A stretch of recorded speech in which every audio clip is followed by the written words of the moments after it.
Victor, Yeah. it's Oli. Hey, man.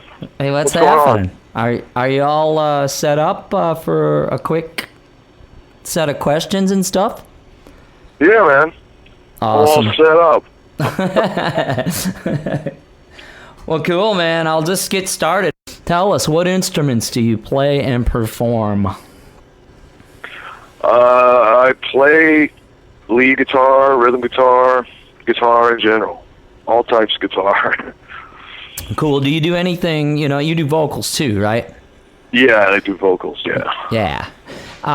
Are you still in the DC area? Just wondering. No, I moved from the D.C. area around 97.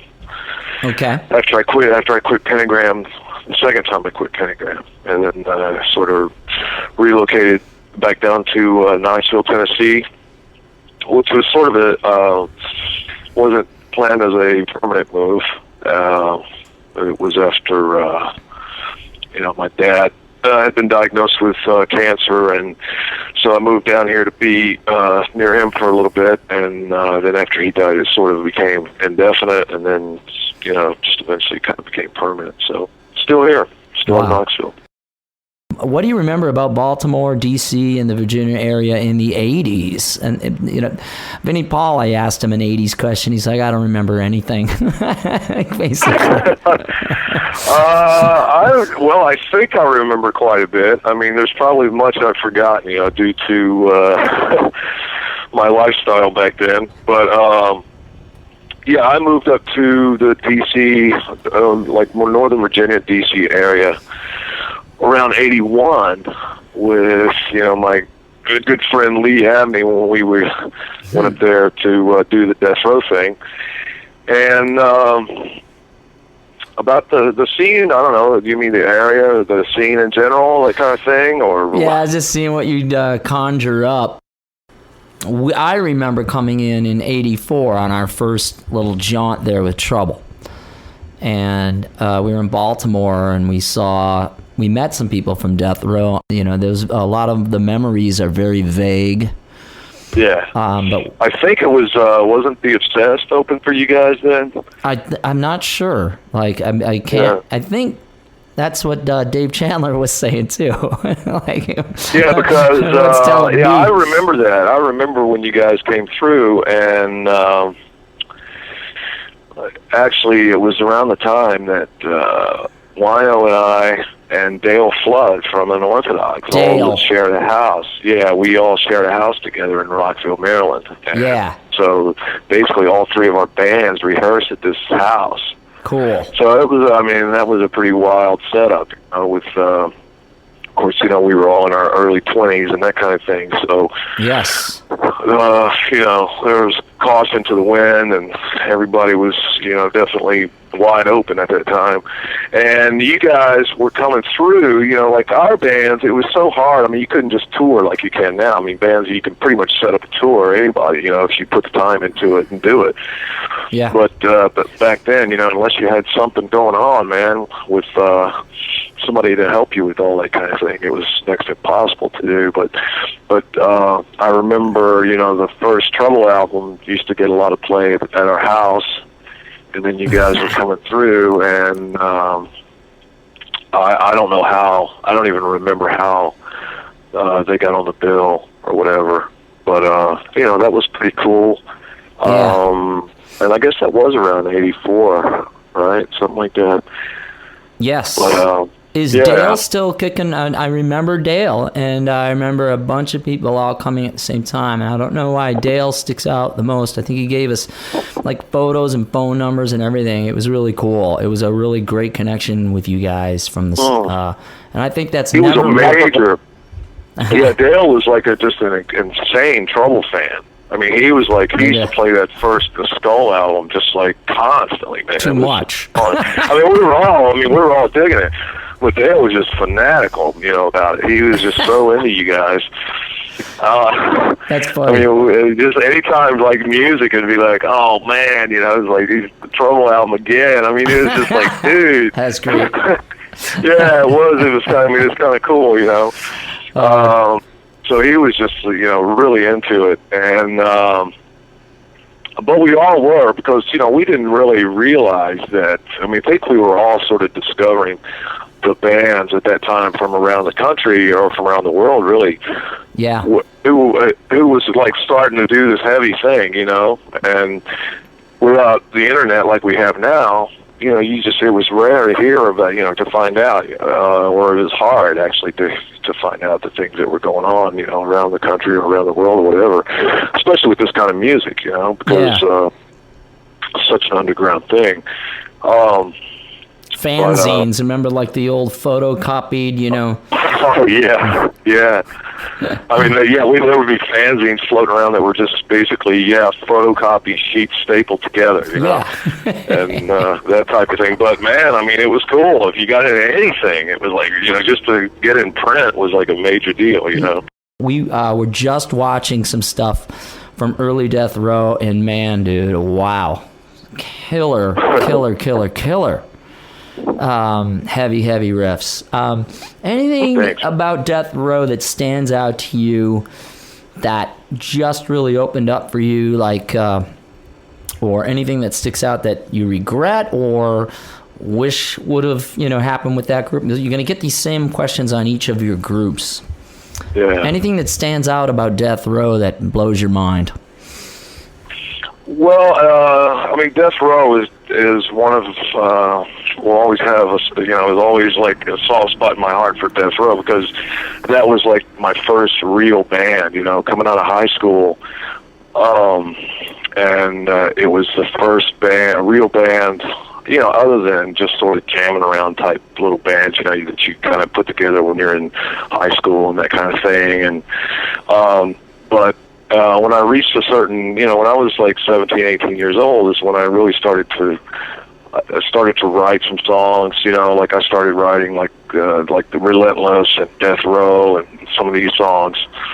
And wow. Lee and I used to work on that stuff, and but we never really had a band in Tennessee with it, but because I always knew, I was kind of like looking for that perfect drummer and vocalist and that type of thing.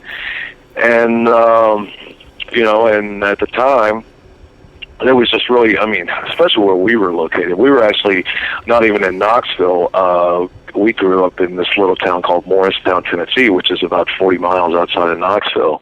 And so it's like one of those little towns that's barely even on the map, And so as far as the music scene goes, especially, this is back in 1980 or so, nobody was into this kind of thing, down tuning and that whole trip. And even in school, I mean, I was this huge Sabbath fan, and Sabbath was supposedly this big super group back then, but I didn't know but like a handful of people who even cared about them, Yep. So it was still a very, it was an acquired taste to even really be into Sabbath that much, other than, everybody, of course, loved Paranoid and Iron Man and stuff like that. But sure. Radio Sabbath. Yeah, all the Radio Sabbath stuff, but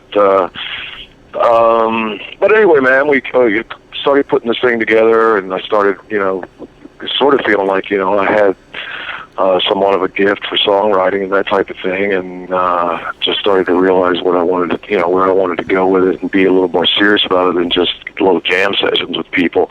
And my sister, who happened to be living up in Northern Virginia at the time, was dating Joe Hasselvander. Oh, wow. So that's how it happened. Yeah. And that's basically, that was basically, the ace in the hole, everything started to unfold with all that. So, I went up to visit her at some point, and ended up, she was telling me about, her boyfriend who played in this band called Overlord at the time, which they did, they had some originals, but they did, Sabbath covers and Judas Priest covers and that type of thing, too. Oh, yeah. And, but, she introduced me to him, and, I would see his band play, and we just kind of hit it off. And, I showed him some of the stuff I had, just on guitar, just kind of playing around, and, but after I came back from that visit, I was telling Lee all about it, and this incredible drummer, and he's into all this heavy stuff like we are. And, it'd be cool if we could get this guy somehow. But of course, it didn't happen right away. But some much later date, a year or so later, my sister and Joe came down to Tennessee for a visit. So we made sure we had like a small drum kit there. We used to practice in my mom's basement, and so we had a drum kit there ready to go. So when he showed up, we were like basically waiting out in the yard, like, "Oh, you ready to jam?" And That's great. so and he was ready to go. So we go down and jam on some stuff. We actually, jammed on some Sabbath tunes and just played around with some riffs. But it was also the first time, that I showed him, like, I think we played the song Death Row, Sinister, and Dying World, which actually just ended up coming out on that latest Death Row live album that Black Widow just released, a few months back. Sure. So those were the original first jam sessions from that, and from that point, it was we stayed in contact, and at some point Joe quit the band he was in, and Lee and I decided to make the move up to that area instead of staying down here, because there was definitely something more going on there than down in Tennessee at the time. So in this time period, what would that time then be at when you made that move? What was that time? That would have been that would have been like 81. 81. That would have been 81. Yeah. This is fantastic. Yeah.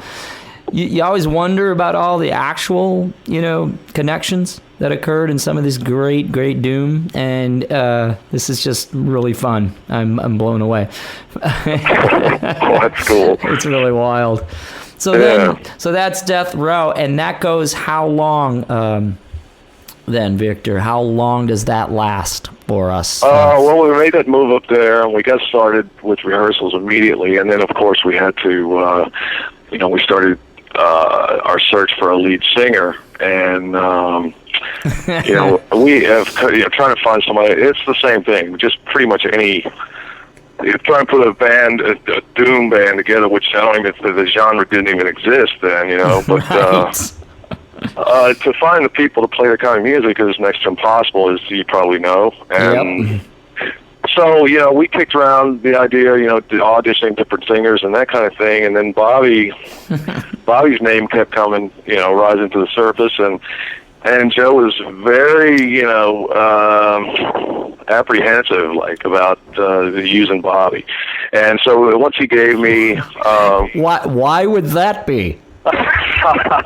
I have no idea, but at the time I really didn't have any idea. But he told me stories and this kind of thing, and at that time too, I didn't want to get into any situation, with somebody coming in with a lot of baggage and that kind of thing. And but we were, still at the same time, man. We've all got our skeletons, but he played the, but it was starting to get to that point, where. We didn't have a lot of options, we weren't getting, a lot of singers popping up that could do what we wanted to do. It was all, sort of the cock rock thing and all that. So, and then Joe also played me like the Pentagram High Voltage 45 with When the Screams Come and Living in a Ram Set 45. And, after I heard that, I was just like, oh, man, this is the guy, this is the guy we're going to have to get. That's great. And so, we sort of still kick it around, but, after a little bit, just like a few days or a week or a couple of weeks or something, Joe called him up, and Bobby came down to one of our rehearsals, and just to basically listen, I don't know, and jam, I guess, but I showed him, I had lyrics to the songs and everything, and showed him just a real quick run over, before we'd play something, and see, they go here, and verse here, whatever, and he fell right into it, man. It was just pretty amazing, and I was like pretty blown away, because he kind of just stepped right into the groove, and was putting the right vibe to it and the right, all that kind of thing. And so that was pretty much it. There was still a little bit more discussion that went on, I think, between myself and Joe and everything. because of Bobby's habits and whatever. But we decided, well, let's take a shot and just see what happens, because we were just excited to get the thing. You did a shot and then made the decision, didn't you? Yeah. Probably, no, yeah. I mean, it wasn't quite that easy, and the thing is, too, that, Lee was like a part of the original lineup of that band, but at the same time, Lee had some personal responsibilities. Yeah. That at the time, family were tugging on him, and he ended up having to split before we ever played our first show, which we already had booked, and so Lee had to split, and then at that point, that's when Marty Sweeney stepped into the picture, because he had played with Joe and Bobby in Pentagram in like '78 or so. And Marty's just a phenomenal bass player, so he stepped right in and picked it up. And that was Marty, too, in the... I shouldn't go ahead, because we're like in this awesome... Like, we're in this past thing right now, but I know that was him at the European Hammer of Doom. Oh, right, yeah. That's him, too. Yeah. I thought he looked... Does Marty look like Lou Reed in the old days? He's kicking back with those glasses? Yeah. I always thought he looked like Clint Eastwood, like dirty Harry Clint Eastwood. He kind of does. Yeah. That's what we always used to call him, Clint, especially when he started wearing the sunglasses, and he was wearing he looked like a motorcycle cop. And some of those pictures, the death row, where we're wearing the makeup and everything. Yeah. And he's wearing like the mirror shades with the leather jacket all zipped up, and he used to wear these big high black leather like motorcycle cop boots. And and then he cut his hair off short, and it was like that's a just video like a Clint I saw Eastwood with him style. looking like that. Yeah, man, we were like this Clint Eastwood, man, playing bass. So. That's great. Oh, this is wonderful. So we're we're seeing a lot of these jamming and creations and records and recording and live performances with Death Row and Pentagram members becoming almost like a merger in great music. And which is weird, bro, is I'm seeing that pattern in your history. So when did Death Row turn? When did you guys kind of go back to Pentagram? Like, it was just considered, can you help out Pentagram to do a record? Or what happened there? Like, what really went on? Like, when does Pentagram come into the picture, other than Bobby being brought into Death Row, right? Is that what? Am I right when I say that? Like you just said. Yeah. Bobby was actually. This is metal history. Bobby was really actually like the last member and to join Death Row, and then of course we but we still merged our songwriting and that kind of thing, and so after we got the ball rolling, then Bobby brought in his material, which was basically his old Pentagram material, and we sort of just sort of rehashed it into the Death Row style. And that became half of the set list or whatever. And then when we decided we were going to go record a demo, the first Pentagram album was actually recorded as Death Row as a demo, just as a demo. We never recorded any of that first album with the intention of it being released as an album. It was just for demo to pass around to people and check it out and so forth. So, and it was recorded in 2 different sessions. So if you listen to, if you have like the original version of that album, there's like a slight difference in the mix on the A side than the B side. Pentagram? And, yeah. And wow.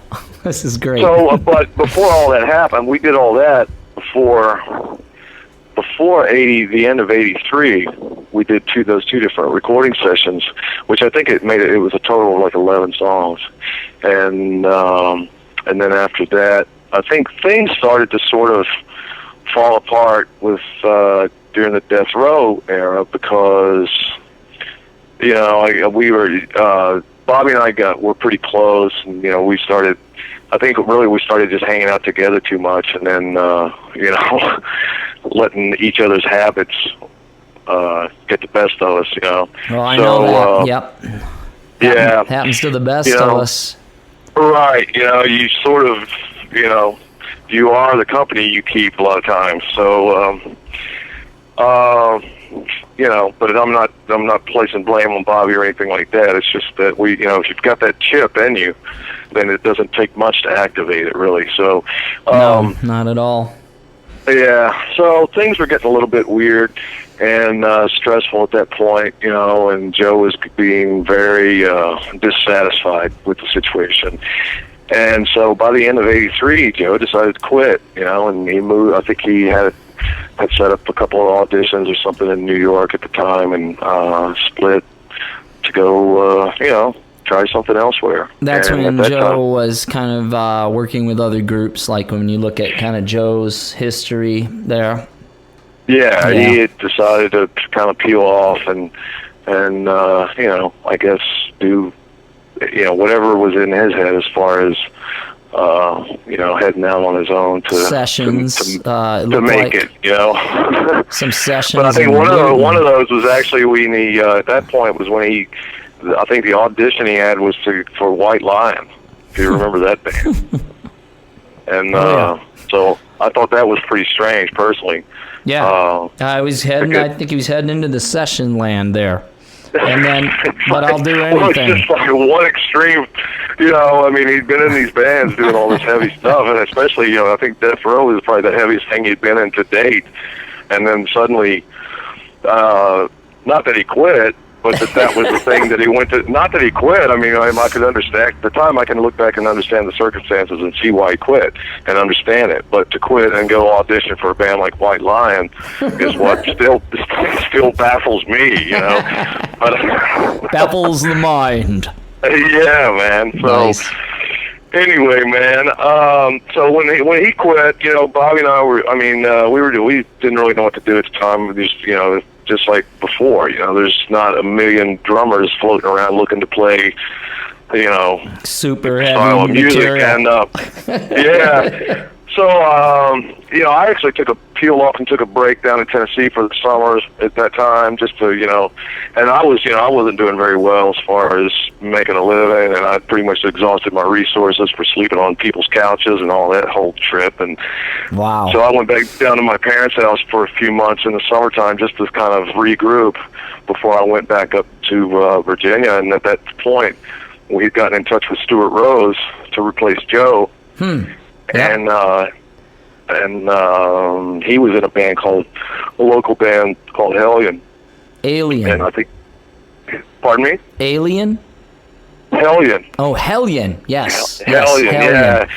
Yeah, and so that seemed to work out. So, you know, I went back up to Virginia and we got things rolling again with Stuart on drums. And but back to your question, I was like kind of branched off, but sure.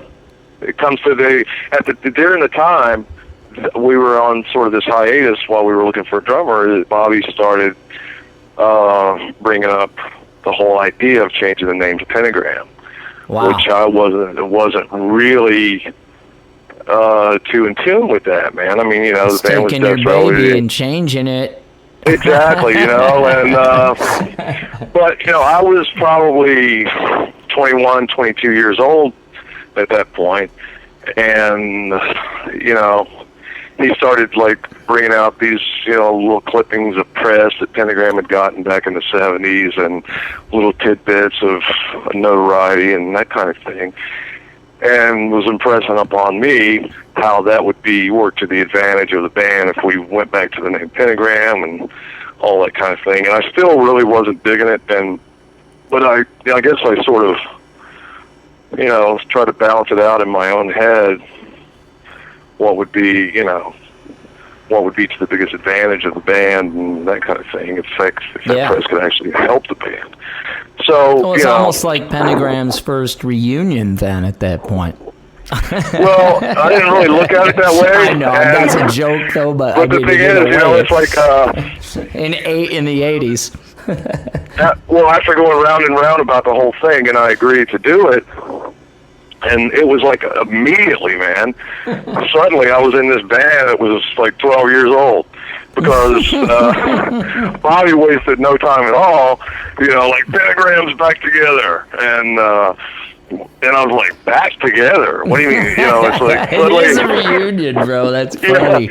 Yeah. So I'm like the new guy in Pentagram, and like suddenly Death Row never existed, and it's just crazy, and so.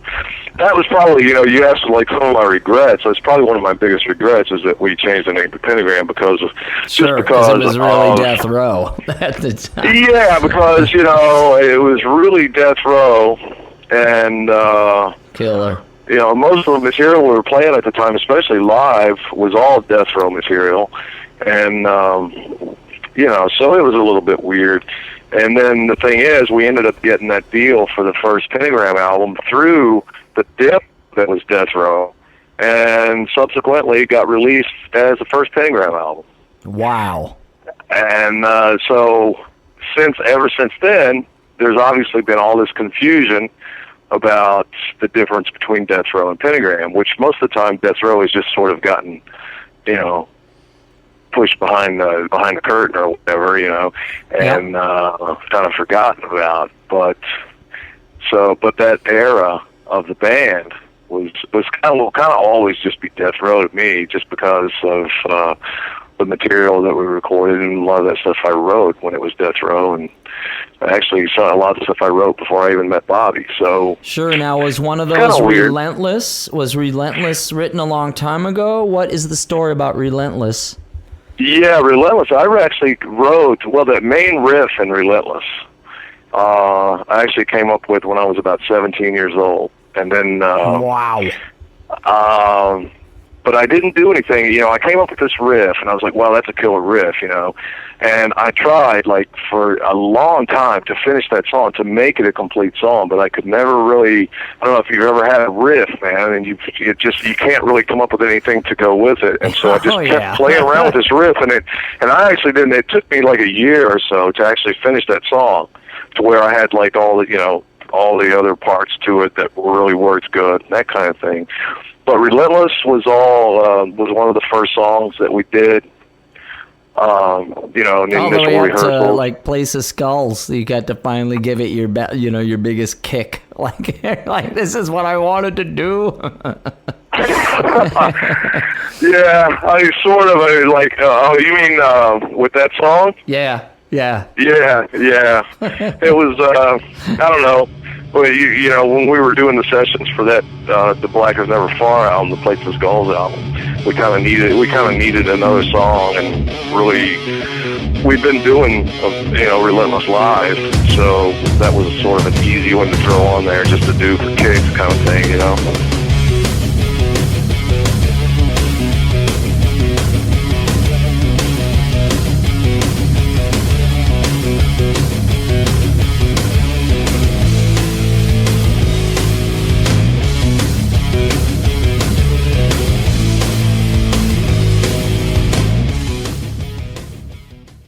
I talked to NASA about putting this in a space capsule too. So, serious.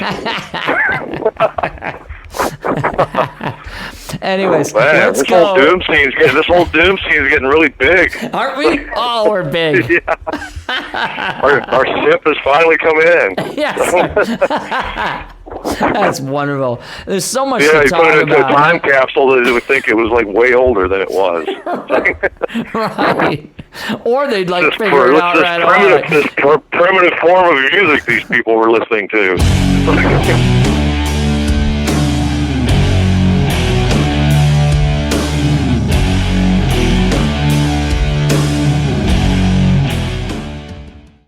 Place of Skulls. How did that come about? Let's go there. Let's go to Place of Skulls. All right. Well, did the thing in California, and I came back. Ended up coming back to my girlfriend, and I came back.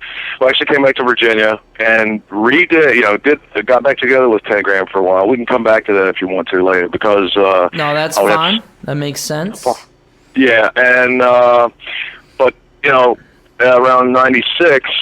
after rejoining Pentagram in '93 and doing the Before Warned album and doing some more shows and that type of thing with Marty, Joe, and Bobby. Once again, the monster raised its head and everything crumbled once again for pretty much basically the same reasons that it had ever done in the past. Same kind of crap, and all that. Yeah. Yeah, you know how that works, man. And at that point, I was getting back to what I was saying before. When my dad was diagnosed with lung cancer, and I started making these, bi-weekly trips, down to Tennessee to spend a few days at a time, with him, and then I'd go back to Virginia and do that every 2 or 3 weeks or so. Wow, and then finally, it was pretty rough, and that went on for months, And but finally he succumbed to it, and he died. And I don't know. It was just it was kind of we were expecting it, so it wasn't like we weren't blindsided by it, of course, But anyway, man, I think that was really that was the first major death I'd ever experienced. And wow. But at that time, we buried my dad, and then there's my mom, by herself. And I decided to sort of hang in Tennessee for a while just to help her out until she could sort of adjust. And it turned into indefinite and then permanent, So to not get into those details, but so I sort of just kind of put down the guitar again. But I had bought an acoustic guitar and used to, play around with that quite a bit. And also, because Place of Skulls was sort of born, like really, of course it was born out of like, my influences and like the heavy music and all that kind of thing, but it was also born out of like basically a spiritual conversion and whole spiritual thing as well. I mean, I don't necessarily use it to to try to not in such a way as to what we say, proselytize or something like that. But if it can be something that can be an encouragement to someone and help someone, and maybe in whatever time of need somebody else might have, then I like to look at it that way as well. But anyway, Place of Skulls sort of started with some acoustic songs I'd been working on. Cool. And once again with Lee Abney, from the original Death Row bass player, because we had remained friends all this time, over all these years. Sure. And we were doing these like weird acoustic little things, man. And he was playing bass to it, and we were basically just a little two-piece duo, almost. It was kind of a very strange thing. Yeah, but it was very therapeutic at the time, And I was really enjoying it, and we actually did some stuff. And this time I'd sort of, since the 4-track thing that I'd done, I've sort of, moved up to an 8-track and for a little mini home studio. So we started laying some of this stuff down on 8-track, and as I was recording some of the stuff on 8-track, I was like, this might be a good place for an electric guitar here, fill in this one little spot or whatever. And when I started doing that, it's like everything once again started becoming a little heavier and a little bit more heavy. And then me and Lee were like, yeah, that's pretty cool, And then we started sort of getting that bug, where, boy, it would be cool to have a drummer, slam out some heavy stuff, in the certain parts. And so I kind of grew back into that. And once that really happened, it was, it was like, yeah, this is really what I'm meant to do. I mean, this is kind of just what I do, And I think just having this belief in God and all gifts come from God and that kind of thing. I mean, I just look at it now as, the style I play, what I'm into is, what He made me to be. And, what I do with it is kind of like my gift back to Him. You know what I'm saying? So tearing up here, dude. Tearing up. So, we had reached a certain point where, I think maybe we should start looking for a drummer. So we put an ad out for a drummer. And, and since I had, had come to this belief in Jesus Christ, and as my personal Lord and Savior, and God, and all this stuff, just from all the personal stuff that had happened, and death and everything else, and realizing there's got to be something more, Yeah. We put an ad for a hard-hitting heavy drummer. I actually put like for a hard-hitting heavy drummer. I think something like a Christian hard-hitting heavy drummer or something like that. That's funny.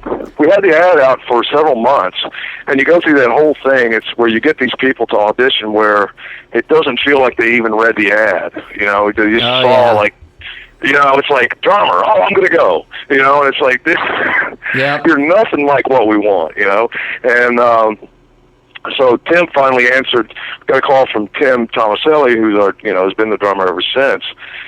And, he called, and, at this point, you're so discouraged by the phone calls you get that you really, you probably hear it in my voice or something, but, I'm at it saying, what are you all about? This is what we're doing, this is what we want to do, and, this is my background, and whatever. And, and then Tim comes to tell me that he's also an amputee. He's like he's missing his right leg from his knee down. And so he has a prosthetic, and now I'm just like, oh my gosh, you got to be kidding me, man. I mean, this is what I'm thinking. It's just like, you got to be kidding me. After all these like crappy auditions, now I got a drummer call me that only has one leg, and I'm like, wow. Yeah, it was pretty insane, man. So I call up Lee and tell him this, and I said, I don't know, man, but he's going to come by. I'm going to get this guy a CD, and here, learn like 4 or 5 songs completely. Don't just learn them good enough to jam on them. Learn them so when you get here, we can actually play the songs. And so I gave he came by and I met him and everything, and we had a pretty long good conversation, and kind of swapped stories and all that kind of thing. And he gives me a call back in a week and a half, 2 weeks, says he's ready to come jam. So he comes over, man, and to our amazement, I mean, I was expecting the worst, honestly. I was just like, what can I expect? So he came over, man, and nailed everything. And to this day, is still one of the hardest hitting drummers I've ever seen or played with. And incredible. Just, yeah, man. And he's got this prosthetic right leg. So that is incredible. I did not know that. That is. Yeah, it's crazy. It turns out that back in the mid '90s, he had a day job as a roofer, and was on up 2 or 3 stories and fell off this roof and landed on some big boulder down below this construction site, and it shattered his lower right leg, and they went through several operations to fix it, and they just couldn't fix it, man, and they had to take it off. And I mean, you can imagine, once you're a drummer, what would you do if you well, we're gonna have to take your leg, Wow. So I mean, that would be devastating. Yeah. Wow. That is just, oh, man. That's peak interview right there. Like, you're topping yourself with peak interview here. Wow. Oh, man. I didn't know that. Not know that. Did not know that. So he's just like one of those people who are able to, I mean, I can't say that I could have that good of an attitude, but he's just, he accepted what happened to him and made the best out of it. So he's just one of those people, man, who... and this is the drummer of Place of Skulls, and it's Tim. Can you pronounce his last name? It's Tim... It's Tomaselli. It's Tomaselli. Wow, man. What an awesome dude, man. Awesome. Incredible. Yeah. That's just totally cool, bro.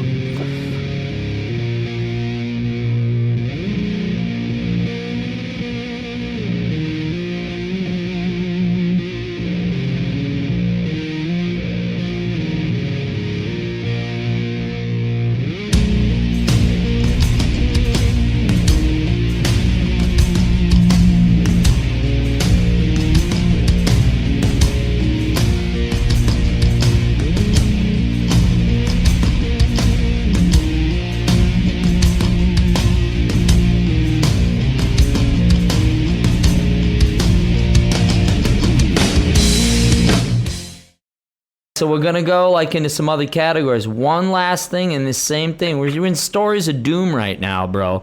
We're still there. Okay. I love it. Okay. And we're 77 minutes into Stories of Doom, and it's great. So, man. Death Row at the Hammer of Doom Festival. We'll just talk. We can make shorten this, not that we need to, because I'm sure there's some interesting things that happened there. You got Joe back on drums, Martin is on bass, and we got Eric from Trouble. Okay, right. What's the deal, man? What's going on here? Okay, let's see. This is 2009. The end of 2008, Joe and I were starting to be in touch again. I don't know for he just we just called, how's it going, that kind of thing. And he called me one day and said Black Widow Records wants to release these tapes of Death Row, which is what was the thing that just got released, a while back recently. And we agreed to do that. And then he sent me an email saying that Ollie from the promoter of Hammer of Doom wanted Death Row to play the Hammer of Doom Festival, which was October of 2008, right? Yes. Yeah.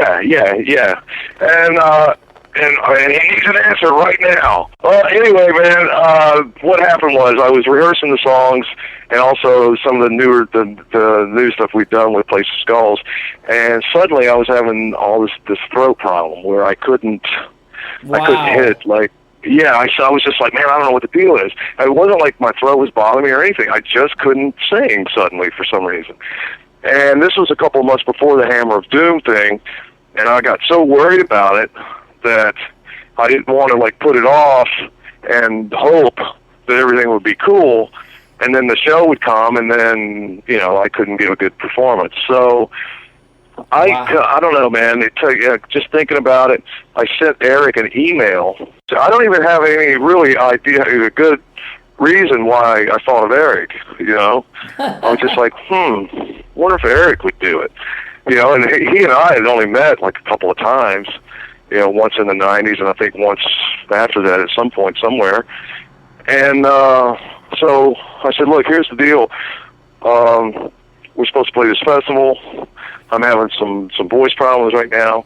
Would you be interested in doing this gig, We're going to be doing an hour's worth of material or whatever.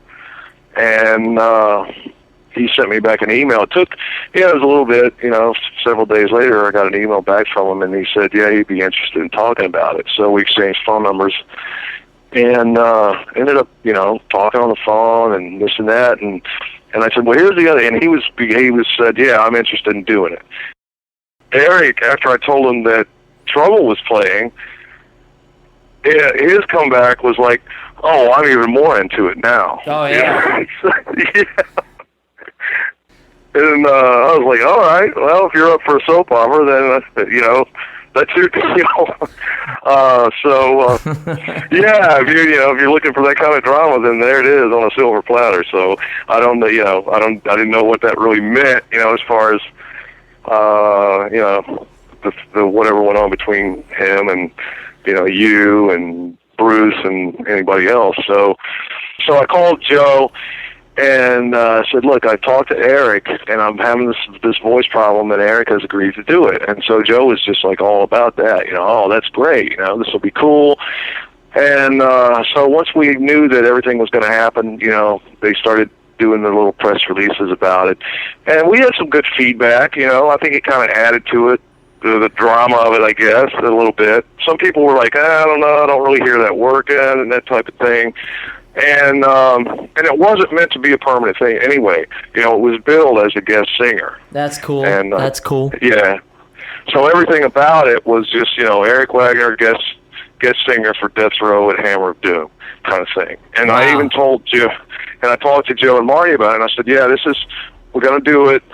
I don't know what's going to happen with this whole Death Row thing, but, if we keep doing it, I would still prefer to sing. So let's just do this, as a guest, have a guest singer, and Eric's agreed to do it, and let's not make any commitments, yeah. or anything beyond that. And so basically that's what we did. We went and did the show, had a few, you know, rehearsed for 3 days here at my house, and then we flew out of Knoxville, you know, just right after that to go do the one-off show. It was just a one-off thing. So, but after it was all over, you know, my voice pretty much kind of, for whatever reason, had returned to normal, and, you know, and cool. It was just a bit more. I prefer to do it as a 3-piece anyway. So that makes sense, I think, bro.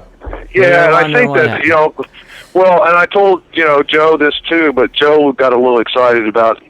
I think Eric and Joe kind of hit it off a little bit, and Joe was excited about it, but you know, after it was all over, I really just wanted to go back to the 3-piece thing. And so actually it was a little bit weird there. Joe and I kind of had a, you know, flashback. You and Joe again. Yeah, Joe and I had a little flashback from the past about, you know, over different opinions. But we worked it out, and wow. So, you know, I tried calling Eric a couple of times and left messages just to say, hey, man, we really appreciate, you know, you coming along to help us out, but we're going to go ahead and, you know, stick with our original plan, which was always on the table anyway. So it wasn't like we hired Eric and then did one gig and fired him, you know. So hopefully everything's all cool with that. As far as I'm concerned, you know, it is. That makes sense. No, it makes sense. It was a guest artist then. That's cool.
Hey, let's talk about EQ. This is going to be some fun stuff. Like, this probably will churn through this. Some of that equipment got stolen in Europe. What's the story? Oh, yeah. Let's see. Yeah, we did that. We lined up the Death Row tour, just Joe, Marty, and me, back in April, I think. Yeah, because we did the Roadburn Festival and all that. But we were playing in Austria at this place called the Arena, which is nothing like an arena, just a side note. But it's actually like a grill and like a bunch of picnic tables. Yeah, Earl's Bar and Grill, also known as the Arena. But it's like, but yeah, man, we played our set, and I had one of my guitars on a guitar stand off to the side, towards the back where your back line is. And we finished our last song and went off stage. The dressing room was right off stage. And so the guitar I had on at the time, went with me after that last song. And, he took it easy in the dressing room for a little while. And by the time we went back to sort of, started gathering chords and getting ready to load out and all that kind of thing, as I was gathering my chords, I kind of looked over and saw the guitar stands, but there was no guitar, and then it kind of clicked. It didn't even really hit me. It was like, wait a minute, man, I didn't carry my other guitar off stage. And so, what happened was, after we played, at some point, somebody had actually like come up on stage, which is a pretty high stage. It's actually like a 4-foot high stage. Yeah. And you know, swiped my guitar and got out of the club with it, man. Somehow, you know, and you know, my first thought was like it was some sort of inside job, because it was hard for me to believe that could have happened, you know, and with stage hands there and club security and everything else. So, but so whatever happened with it, you know, I don't know. But the guitar was gone, but the cool thing was that you know, the club owner did reimburse me. They went through their insurance company to try to get it covered, and the insurance company wouldn't cover it, but they reimbursed me. Like, wow, that's cool. Yeah, they sent me like €1,000, which came out to be about $1,250. And then what was it? A Les Paul, like with a P90? What's going on? What got stolen? Yeah, it was a Les Paul. The one that got stolen was a '96 Les Paul Standard, and you know, but I use like P498T Gibson pickups in the bridge and a few other things I do. You know, I have cool. That's what I was going to ask you next. Yeah, and you know, all the typical stuff. I use like the Spurzl locking machine heads, and I change the pots to 500K pots. Yep. And that's pretty much it, really, as far as, you know. But I do that with all my guitars. Potentiometers are humless-like and very nice, and then you have locking machine heads. Right. What tunings do you like hanging on? You know, both. I mean, this could be hard because maybe Place of Skulls is you got like C's, you got like E flats maybe, or you know, D tunings. And are you a standard guy, or do you ever drop? You know, what's your deal with tunings on guitar? Well, my standard tuning is not what I tune to the standard is a D sharp or E flat. Yep, E flat, but a standard tuning across the guitar, like a normal guitar tuning, but tuned to E flat, first string. Exactly right. That's my standard. Is E flat, and basically has been through, except for the first, that has been pretty much my whole career. You know, other than the first, I think the first Death Row, the Death Row demos, which is the first Pentagram album. I think we had a little bit different tunings because, you know, we were just kind of tuned all over the place. Whatever the guitar happened to be tuned to, when you pull it out of the case. Sound low in the old days, almost like C and D. You know? Right.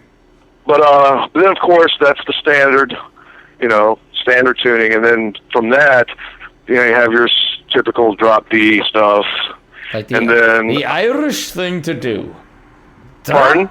The Irish. Drop the sixth string down. And then I have this drop B tuning. Oh, cool. Yeah.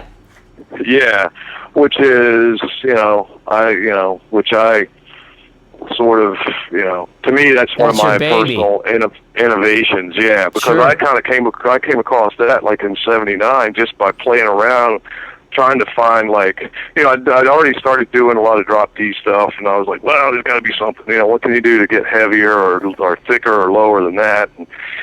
And at some point I was just noodling around and kept lowering the E string, and when I got down to B, I discovered that when you drop the E to a B, and then when you play a fifth on the fifth and sixth string, it makes octaves. And I was like, wow, this is cool. I've never heard this before. That's like a surprise. Right, yeah. I'm just like 17-year-old kid in my mom's basement in Tennessee, like, wow, what's this, man? And so pretty much immediately, it seemed like, I wrote the song Death Row, which in a drop B tuning. That was the first song I ever wrote with that tuning. That's probably what I'm hearing on that classic YouTube video there of you guys.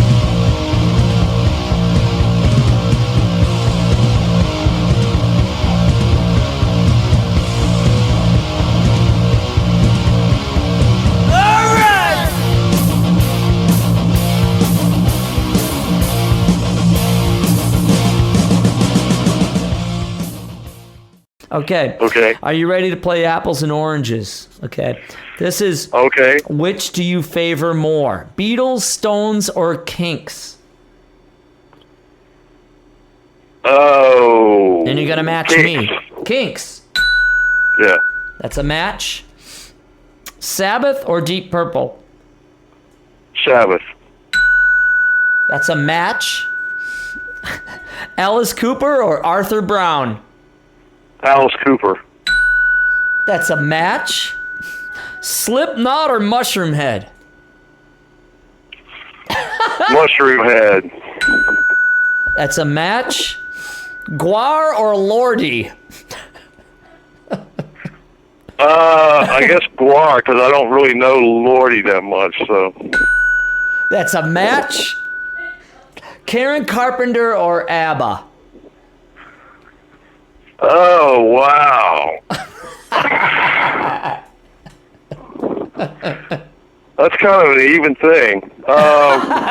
Why? No. Well, actually, it's one of those, like, you know, it's like a guilty pleasure, you know? It's like, there's actually a couple of ABBA songs I don't mind hearing at all, you know? And then there's, like, and then there's some of the Carpenter stuff that's pretty cool, too. It's so 50-50 here. You can match. But if I had to pick, let me think.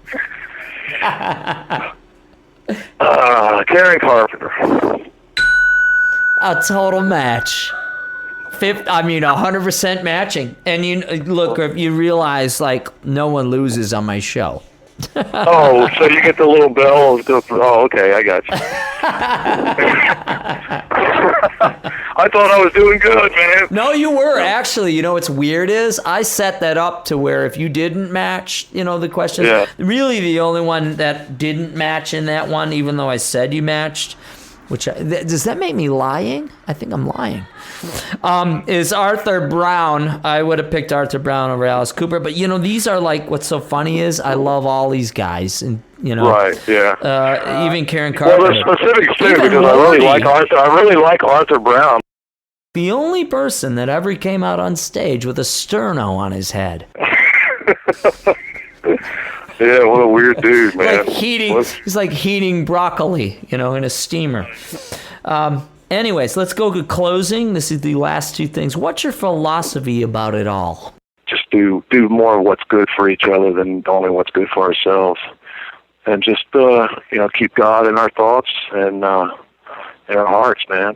So that's it. Victor, great interview, bro. Cool, man.